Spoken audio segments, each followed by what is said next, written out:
ಸಂಪಾದಿಸಿರುವಂತ ಜನಸಾಗರದ ರೀತಿಯಲ್ಲಿ ಬರ್ತಾ ಚೆನ್ನಮ್ಮ ಅವರ ಅಂತಿಮ ದರ್ಶನನ ಪಡ್ಕೊಳ್ತಾ ಇದ್ದಾರೆ. ಚೆನ್ನಮ್ಮ ಅಂತ್ಯ ಸಂಸ್ಕಾರಕ್ಕೆ ಸಕಲ ಸಿದ್ಧತೆ ಮಾಡಿಕೊಳ್ಳಲಾಗಿದೆ. ಮಾವಿನಕೆರೆ ಬೆಟ್ಟದ ತಪ್ಪಲಿನಲ್ಲಿ ವ್ಯವಸ್ಥೆ ಮಾಡಿಕೊಳ್ಳಲಾಗಿದೆ. ವಾಸ್ತು ತಜ್ಞ ಹರಿಪ್ರಸಾದ್ ಸಲಹೆಯಂತೆ ಸಿದ್ಧತೆಯನ್ನ ಮಾಡಿಕೊಳ್ಳಲಾಗಿರುವಂಥದ್ದು. ಡಾಕ್ಟರ್ ರಮೇಶ್ನಿಂದ ಅಂತಿಮ ವಿಧಿವಿಧಾನವನ್ನ ಮಾಡಲಾಗುತ್ತೆ. ಮೊದಲನೇ ಮಗ ಅವರು ರಮೇಶ್ ಚೆನ್ನಮ್ಮ ಅವರ ಮಗ. ಒಕ್ಕಲಿಗ ಸಂಪ್ರದಾಯದಂತೆ ವಿಧಿವಿಧಾನವನ್ನ ನೆರವೇರಿಸಲಾಗುತ್ತೆ. ಪುರೋಹಿತ ಕಣ್ಣನ್ ಸ್ವಾಮಿ ನೇತೃತ್ವದಲ್ಲಿ ವಿಧಿವಿಧಾನವನ್ನ ಮಾಡಲಾಗುತ್ತೆ. ಮೇಲುಕೋಟೆ ಪುರೋಹಿತರಾದಂಥ ಕಣ್ಣನ್ ಶರ್ಮಾ ನಿನ್ನೆಯೇ ಮಾತುಕತೆ ನಡೆಸಿರುವಂಥದ್ದು ಎಚ್ ಡಿ ರೇವಣ್ಣ ಅವರು. ಕಿರಿಯ ಮಗ ರಮೇಶ್ ಅವರು, ಮೊದಲನೇ ಮಗ ಬಾಲಕೃಷ್ಣ, ಎರಡನೇ ಮಗ ರೇವಣ್ಣ ಅವರು, ಮೂರನೇವರು ಕುಮಾರಸ್ವಾಮಿ, ನಾಲ್ಕನೇವರು ಎಚ್ ಡಿ ರಮೇಶ್ ಅವರು ವಿಧಿವಿಧಾನಗಳನ್ನು ನೆರವೇರಿಸಲಿದ್ದಾರಂತೆ. ಕಿರಿಯ ಪುತ್ರನಿಂದ ವಿಧಿವಿಧಾನವನ್ನ ಮಾಡಿಸಲಾಗ್ತದೆ. ಒಕ್ಕಲಿಗ ಸಂಪ್ರದಾಯದಂತೆ ನಡೆಯಲಿರುವಂಥ ಅಂತ್ಯಕ್ರಿಯೆ ಪುರೋಹಿತ ಕಣ್ಣನ್ ಸ್ವಾಮಿ ನೇತೃತ್ವದಲ್ಲಿ ವಿಧಿವಿಧಾನಗಳಾಗುತ್ತೆ. ಮೇಲುಕೋಟೆ ಪುರೋಹಿತರು ಕಣ್ಣನ್ ಶರ್ಮಾ ಅವರು ನಿನ್ನೆಯೇ ಮಾತುಕತೆಯನ್ನ ಮಾಡಿದ್ರು ರೇವಣ್ಣ ಅವರು. ನಿಮ್ಗೆ ಗೊತ್ತಲ್ಲ, ಯಾಕೆಂದ್ರೆ ಅತಿ ಹೆಚ್ಚು ದೈವಭಕ್ತ ಕುಟುಂಬ ದೇವೇಗೌಡರು. ಯಾವುದೇ ಒಂದು ನಿರ್ಧಾರ ಆಗಲಿ, ಎಲ್ಲೇ ಹೋಗುವಂಥದ್ದಾಗಲಿ, ಅಥವಾ ಪ್ರಚಾರವನ್ನ ಶುರು ಮಾಡಲಿಕ್ಕೂ ಮುಂಚೆನೇ ಆಗಲಿ, ಪ್ರತಿಯೊಂದಕ್ಕೂ ಕೂಡ ಒಂದು ಜ್ಯೋತಿಷಿ ಸಲಹೆ ಮತ್ತು ಒಂದ್ ಕಡೆ ಪೂಜೆ ಪುನಸ್ಕಾರ, ಹೋಮ ಹವನ ಎಲ್ಲವನ್ನೂ ಕೂಡ ಮಾಡ್ತಾರೆ. ವಾಸ್ತು ತಜ್ಞರಾಗಿರುವಂತಹ ಹರಿಪ್ರಸಾದ್ ಅವರು ಮಾತನಾಡಿದ್ದಾರೆ. ಏನ್ ಹೇಳಿದರೆ ಕೇಳೋಣ. ಅಂತ್ಯಕ್ರಿಯೆ ಅಂತೂ ಕಾಮನ್ ಸರ್. ಅದು ಕಾರಣ ಅದ್ರ ಸಲುವಾಗಿ ಅಂತ್ಯಕ್ರಿಯೆ ಚೆನ್ನಾಗಿ ಆಗಬೇಕಂದ್ರೆ, ಫಂಕ್ಷನ್ ಚೆನ್ನಾಗಿ ನಡೀಬೇಕಂದ್ರೆ ಪಶ್ಚಿಮದಲ್ಲಿ ಭಾರ ಇರಬೇಕಿತ್ತು, ದಕ್ಷಿಣದಲ್ಲಿ ಭಾರ ಇರಬೇಕಿತ್ತು. ಅದ್ರ ಪಬ್ಲಿಕ್ ಎಲ್ಲ ಕೂಡಿಸ ಪಶ್ಚಿಮದಲ್ಲಿ ದಕ್ಷಿಣದಲ್ಲಿ ಮಾಡಿದೆವು.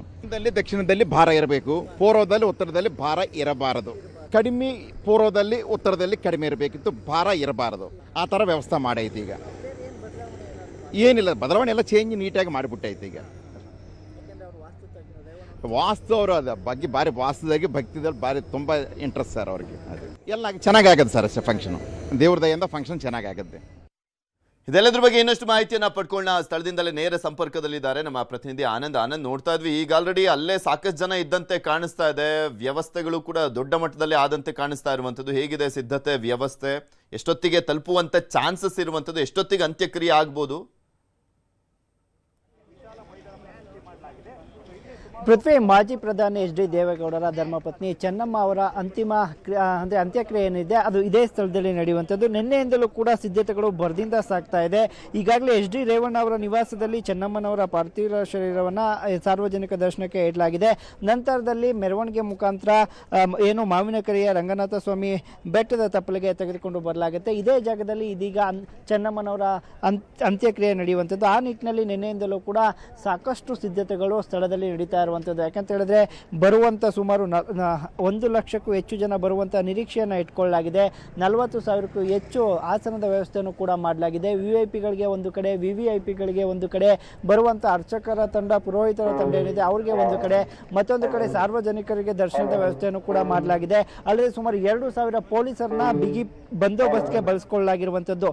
ಜೊತೆಗೆ ಇನ್ನು ಡಿ ಕೆ ಶಿವಕುಮಾರ್ ಸಿಎಂ ಆದಿಯಾಗಿ ಕೇಂದ್ರ ಸಚಿವರು ಎಲ್ಲರೂ ಕೂಡ ಬರೋದ್ರಿಂದ 5 ಹೆಲಿಪ್ಯಾಡ್ಗಳನ್ನ ನಿರ್ಮಾಣ ಮಾಡಿಕೊಳ್ಳಲಾಗಿದೆ. 3 ಹೊಳೆನರಸೀಪುರದಲ್ಲಿ ಹೆಲಿಪ್ಯಾಡ್ಗಳನ್ನ ಮಾಡಿಕೊಳ್ಳಲಾಗಿದೆ. ಇನ್ನು 2 ಹೆಲಿಪ್ಯಾಡ್ಗಳನ್ನ ಅರ್ಧನಹಳ್ಳಿಯಲ್ಲಿ ಮಾಡಿಕೊಳ್ಳಲಾಗಿದೆ. ಇದೀಗ ತಾನೇ ಅರ್ಧನಹಳ್ಳಿಯ ನಿವಾಸದಿಂದ ಎಚ್ ಡಿ ದೇವೇಗೌಡರು ಹೊಳೆನರಸೀಪುರದ ರೇವಣ್ಣ ಅವರ ನಿವಾಸದತ್ತ ತೆರಳಿದ್ರು.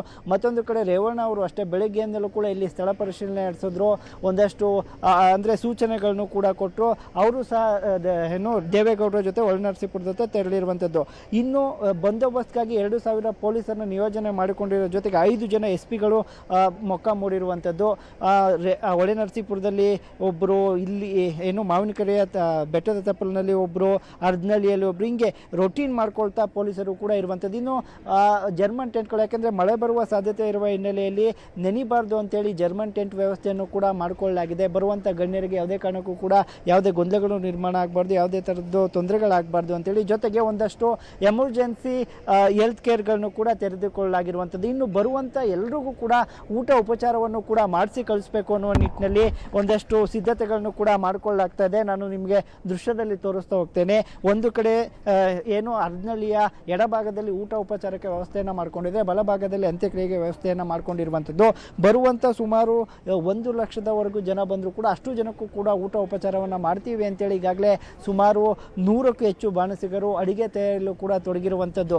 ಜೊತೆಗೆ ಅಂದರೆ ಆರೋಗ್ಯಾಧಿಕಾರಿಗಳು ವೈದ್ಯರು ಕೂಡ ಸ್ಥಳದಲ್ಲೇ ಬೀಡು ಬಿಟ್ಟಿದ್ದಾರೆ. ಯಾರಿಗಾದ್ರೂ ಎಮರ್ಜೆನ್ಸಿ ಆದರೂ ಕೂಡ ಅವರ ಚಿಕಿತ್ಸೆಗೂ ಕೂಡ ವೈದ್ಯರ ತಂಡ ಇಲ್ಲಿ ಸಿದ್ಧವಾಗಿ ಇರುವಂಥದ್ದು. ಇದರ ಜೊತೆಗೆ ಬೆಳಿಗ್ಗೆ 10 ಗಂಟೆಯ ನಂತರದಲ್ಲಿ ಚೆನ್ನಮ್ಮನವರ ಪಾರ್ಥಿವ ಶರೀರ ಏನಿದೆ ಅದು ಹೊಳೆನರಸೀಪುರದ ರೇವಣ್ಣ ಅವರ ನಿವಾಸದಿಂದ ಇಲ್ಲಿಗೆ ಬರಬೇಕು. ಸುಮಾರು ಮೆರವಣಿಗೆ ಮುಖಾಂತರ ಮೊದಲಿಗೆ ಎಚ್ ಡಿ ದೇವೇಗೌಡರು 1963ರಲ್ಲಿ 10 ರೂಪಾಯಿ ಬಾಡಿಗೆಗೆ ಇದ್ದಂತಹ ಮನೆಯ ಬಳಿ ಚೆನ್ನಮ್ಮನವರ ಪಾರ್ಥಿವ ಶರೀರವನ್ನು ತೆಗೆದುಕೊಂಡು ಹೋಗಲಾಗುತ್ತೆ.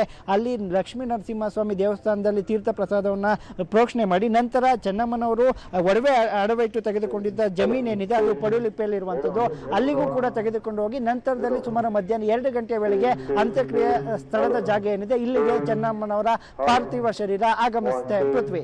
ಓಕೆ, ಧನ್ಯವಾದ ಆನಂದ್ ನಿಮ್ಮೆಲ್ಲ ಮಾಹಿತಿಗಾಗಿ.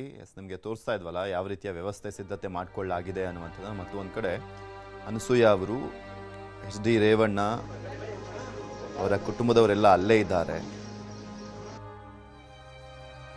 ಚೆನ್ನಮ್ಮ ಅವರ ಅಂತಿಮ ದರ್ಶನ ಆಗ್ತಾ ಇದೆ. ಹೊಳೆನರಸೀಪುರದಲ್ಲಿರುವಂಥ ರೇವಣ್ಣ ಅವರ ನಿವಾಸದ ಬಳಿ ಸಾವಿರಾರು ಸಂಖ್ಯೆಯಲ್ಲಿ ಜನ ಬರ್ತಾ ಇದ್ದಾರೆ. ಮತ್ತಷ್ಟು